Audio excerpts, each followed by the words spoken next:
Olá amigo, olá amiga, bem-vindo ao meu canal, professor Rodrigo Batista, em que todos os dias estudamos a Palavra de Deus. Hoje então é quarta-feira, dia 29 de janeiro, e o nosso tema de estudo de hoje é Deus não se agrada em afligir.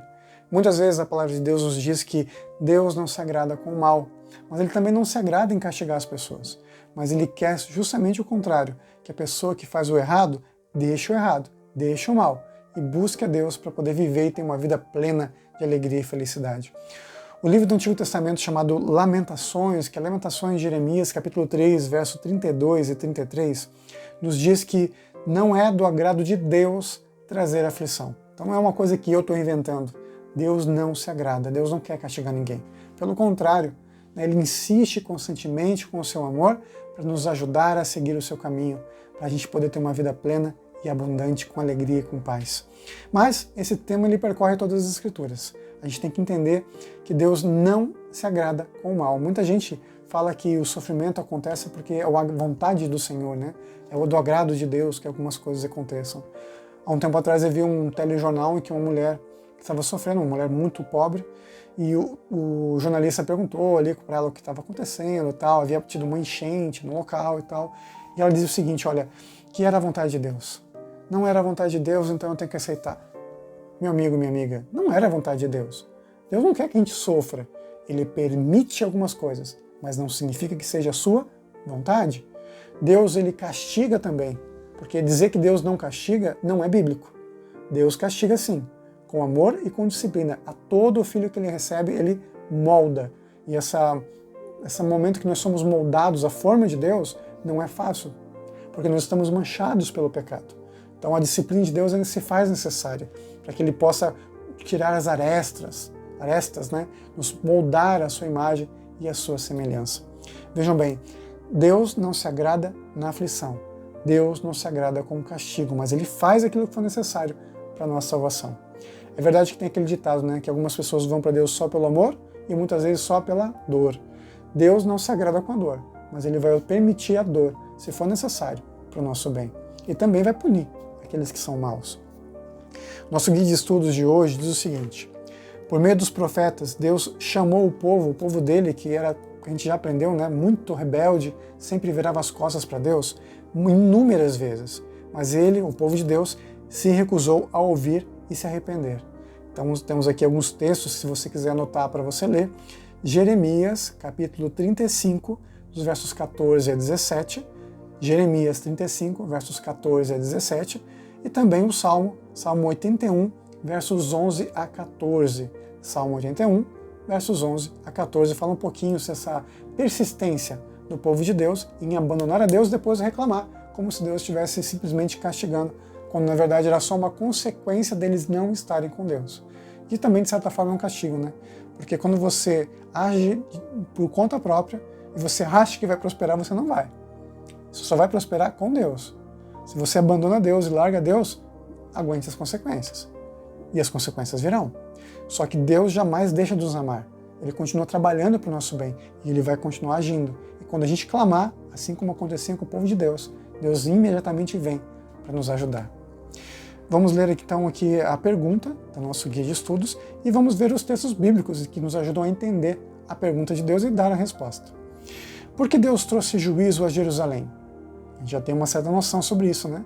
A indignação de Deus contra o mal. Por meio dos babilônicos, nós estamos falando agora do povo de Judá, o reino do sul, que foi destruído pelo povo babilônico por volta do ano 600 a.C. E por que Deus puniu os babilônicos depois? Por que Deus usou os babilônicos para castigar o seu povo e depois castigou os próprios babilônicos? Eles não estavam agindo de acordo com a vontade de Deus? Vamos ler, vamos deixar que a palavra de Deus nos fale, né? Vamos lá a Esdras, capítulo 5, verso 12. Esdras, capítulo 5, verso 12. Voltando um pouquinho. Nós temos a palavra de Deus. Esdras, capítulo 5, verso 12.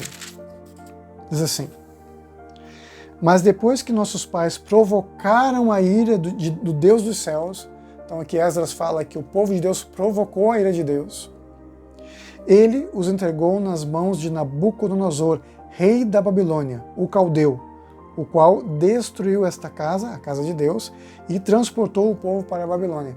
Nós vimos que a ira de Deus é contra o mal. Se Deus se irou contra o seu povo, é porque eles estavam fazendo muita coisa errada. E a justiça de Deus clamava para que Deus agisse.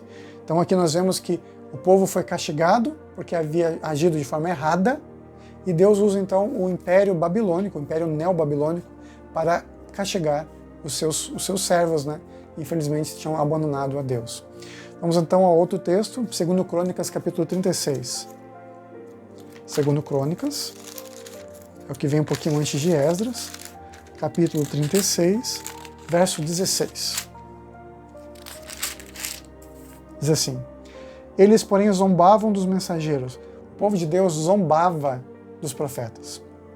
Desprezavam as palavras de Deus e mofavam, tiravam sarro, estavam nem aí, né, dos seus profetas, até que subiu a ira do Senhor contra o seu povo e não houve remédio algum.